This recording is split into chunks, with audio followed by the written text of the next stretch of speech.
안녕하세요 여러분, 성공합시다. 우리에게는 각자의 스펙이 있어요. 하나님이 각 사람을 다르게 만드셨고 각자의 재능을 주셨잖아요. 그 스펙들을 여러분들은 어떻게 사용하고 계신가요? 오늘 바울은 그 스펙을 진짜 슬기롭게 사용하는데요. 오늘도 바울한테 한번 배워보아요. 22절 이 말하는 것까지 그들이 듣다가 소리질러 이르되 이러한 자는 세상에서 없애버리자 살려둘 자가 아니라 하여 떠들며 옷을 벗어 던지고 티끌을 공중에 날리며. 바울의 해심 간증을 듣던 유대인들은요, 마음이 움직일 만도 한데 변함이 없어요. 이런 자는 없애버려라, 살려두면 안 된다 라고 소리를 질렀어요. 자기들이 개돼지 취급하고 있는 이방인들을 위한 사도로 부르셨다니 극도로 흥분한 거죠. 그들은 소리를 지르며 옷을 벗어 던지고 공중에 먼지를 날리면서 반감을 표현했어요. 이것은요, 신성 모독죄를 지었을 때 하는 반응이에요. 유대인들은요, 하나님을 모독하며 반드시 죽어야 한다고 생각을 했기 때문에 바울은 지금 굉장히 위험한 상황이었어요. 자, 24절 천부장이 바울을 영내로 데려가라 명하고 그들이 무슨 일로 그에 대하여 떠드는지 알고자 하여 채찍질하며 신문하라 한데 가죽줄로 바울을 매니 바울이 곁에 서 있는 백부장더러 이르되 너희가 로마 시민 된 자를 제도 정하지 아니하고 채찍질을 할 수 있느냐 하니 백부장이 듣고 가서 천부장에게 전하여 이르되 어찌하려 하느냐 이는 로마 시민이라 하니. 소란이 막 일어나자 천부장은요, 바울을 병영 안으로 끌고 들어가라고 명령했어요. 그리고 유대인들이 바울에게 이렇게까지 소리를 지르는 이유를 채찍질하면서, 그러니까 고문하면서 캐물어 보라고 했어요. 사실 천부장은요, 바울이 히브리 말로 설교를 했기 때문에 알아듣지 못한 상태에서 극도로 흥분한 이 반응만 보고 신문을 하라고 지시한 거죠. 군인들이 명령을 받고 채찍질을 하려고 가죽줄로 바울을 메었을 때 바울은요, 거기 바로 옆에 있는 백부장에게 로마 시민에게 유죄 판결도 내리지 않고 매질하는 법이 어디 있어? 하고 말했어요. 자, 지금까지 바울은요, 로마 시민인 것을 말하지 않았어요. 만약 유대인들이 그 사실을 알면 감정이 더 고조될 수 있잖아요. 그렇지만 지금은 로마인들만 있는 다른 위기의 순간이잖아요. 그러니까 이때 로마 시민이라는 비장의 카드를 꺼내는 거죠. 당시 로마 시민들은요, 누리는 특권들이 굉장히 많았어요. 그 중에 하나가 제가 드러나기 전에 채찍질을 하는 것이 엄격하게 금지되어 있었어요. 그러니 함부로 지금 로마 시민을 고문을 했다가는 큰일이 벌어질 수 있는 거죠.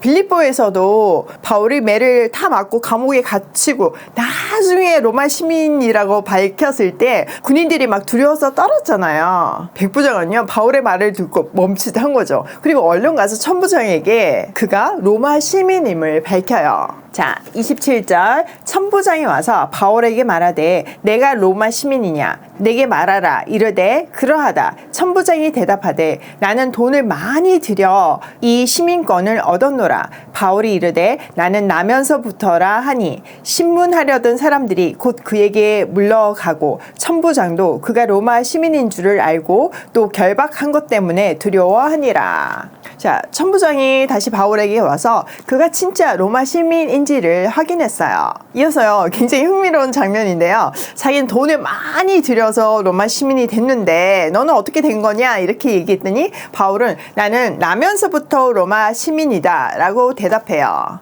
자, 앞에서 말한 것 같이요, 당대의 로마 시민은요, 누리는 특권이 대단했어요. 로마가 전 세계를 제패하는 시대였잖아요. 그런데요, 이때도요, 로마 시민권을 돈을 주고 살 수가 있었어요. 그 특권을 얻기 위해서 사람들이 많은 뇌물을 주고 로마 시민권을 샀어요. 천부장은 여기에 해당한 거죠. 이런 문화이다 보니까 태어날 때부터 로마 시민인 사람들은 진짜 대단히 영예스러운 일이었어요. 바울이 나면서부터 나는 로마 시민이다 이러니 한순간에 대우가 달라질 수밖에 없죠. 사실 바울이 어떻게 로마 시민권을 가지게 되었는지에 대해서는 명확하게 밝혀지지 않았어요. 다만 그의 부모님이나 아니면 조상들이 로마 정부에 큰 공헌을 하면서 로마 시민권을 얻었고, 그 결과 바울은 그 가정에서 태어났기 때문에 로마 시민권을 자연스럽게 취했을 거다, 이렇게 추정할 뿐이에요.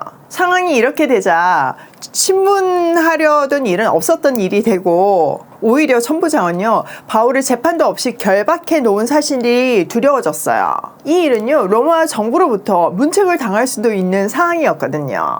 자, 이렇게 바울은요 때에 따라서 로마 시민권을 히든카드로 사용해요.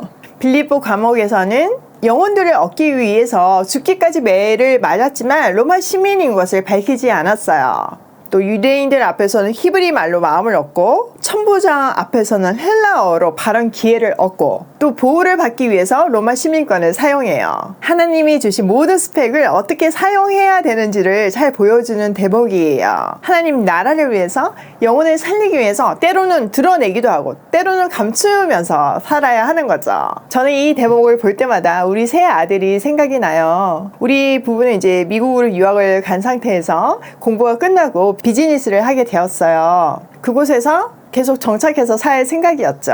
그래서 미국에서의 11년 기간 동안에 세 아들을 낳게 되었고 우리 아이들은 부모가 한국인이니까 한국 시민권도 가지게 되었고 미국에서 태어났으니까 미국 시민권도 가지게 되었어요. 사실 우리나라 문화에서도 미국 시민권이 뭐 특권 중에 하나더라고요. 군대의 문제가 해결될 수도 있고 또 한국에서 외국인 학교를 다닐 수도 있고 그리고 뭐 노후에 미국의 좋은 복지 혜택을 누릴 수도 있고 그래서 아이들에게 미국 시민권을 주려고 해외 원정 출산이 유행일 정도잖아요. 저도 하나님을 모를 때는 미국 시민권이 뭔가 특혜를 누릴 수 있는 자격증 같이 느껴졌어요. 그런데 하나님을 만나고 나니까 다르게 느껴지더라고요. 주신 이유가 분명히 있다고 생각을 했어요. 그리고 이런 바울의 모습을 볼 때마다 우리 아이들도 시민권을 이렇게 하나님 나라를 위해서 쓰게 해달라고 기도했어요. 너무나 감사하게 아이들이 자라면서 제 기도와 동일한 마음을 가지기 시작하더라고요. 특별히 큰아이는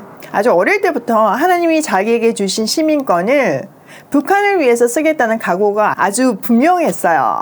그래서 대학도 북한에 가장 영향력이 있는 중국에 있는 학교로 지원을 했고요. 과도 그렇고 한 스텝 한 스텝 그 사명을 위해서 걸어가는 모습을 보면서 아들이지만 참 감동을 받아요. 지금은 공군에서 군 복무를 하면서 대안의 아들로서 책임을 다하고 정체성을 더 확립해 가는 과정이고요. 하나님이 최고의 길로 인도하신다는 믿음이 분명하니까 군 복무를 하는 마음도 태도도 다르더라고요. 그런 모습들이 제게는 너무나 큰 힘이 되고요. 또 복음을 전해야 하는 확신이 되기도 해요. 제가 늘 아이들을 위해서 기도할 때 하나님의 꿈을 이루어드리는 아이들이 되게 해달라고 기도하거든요. 또 하나는 내가 하나님을 사랑하는 것보다 내가 말씀을 사모하는 것보다 더 사랑하는 축복을 누리게 해달라고 기도해요.